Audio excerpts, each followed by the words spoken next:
C'est dans le but de travailler en étroite collaboration avec les traditionalistes camerounais que le Centre national de rites et traditions du Gabon a reçu ce lundi 3 juin 2024 à son siège 6 à la cité de la Caisse, le vénérable Mbombo, pour une visite de travail spirituel qui n'est sans doute que la création de liens spirituels entre le peuple camerounais, en l'occurrence les Bassa vivant en terre gabonaise, et les boutiques de ce centre. La présence du roi ici, je vous dis que c'est pour créer une connexion entre les traditions gabonaises et les traditions camerounaises. Ce qui va donner un plus dans nos recherches, dans nos réflexions, pour que nous apportions un plus à la tradition camerounaise et que la tradition camerounaise nous apporte un plus à la tradition gabonaise. À quelle fin? Comme on dit, il faut œuvrer pour le relèvement de l'Afrique. C'est pour relever l'Afrique. Comme je vous le dis, un pays sans tradition est un pays sans âme. C'est déjà une visite de communauté.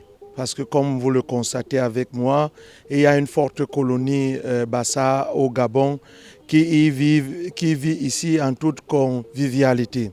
À côté de ça, il fallait créer cette amitié entre le Mbok et le Mbuti dans le respect de nos us et pratiques traditionnelles pour que les fils du Cameroun, notamment Bassa et du Gabon, puissent fusionner en esprit.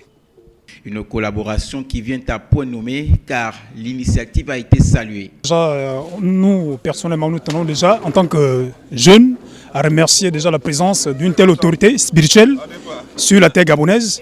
Nous pensons que la venue du roi en terre gabonaise est très symbolique et ça démontre que nous sommes en train de rentrer dans l'ère du Verseau, dans une nouvelle ère, là où véritablement nos traditions, les chefs coutumiers qui sont encore détenteurs, dépositaires de nos valeurs, doivent transmettre cela à la jeunesse. Donc nous applaudissons, c'est-à-dire la venue du roi en terre gabonaise. Aujourd'hui, cette tradition doit être revalorisée et j'interpelle la jeunesse de manière générale à faire retour aux sources, à pouvoir revenir parce que, exemple, dans ce conseil aujourd'hui, nous avons la présence d'une multitude de jeunes. Ça démontre que des jeunes aujourd'hui sont conscients de ce qui se passe et le discernement aujourd'hui nous permet de distinguer ce qui est bien et de ce qui est mauvais.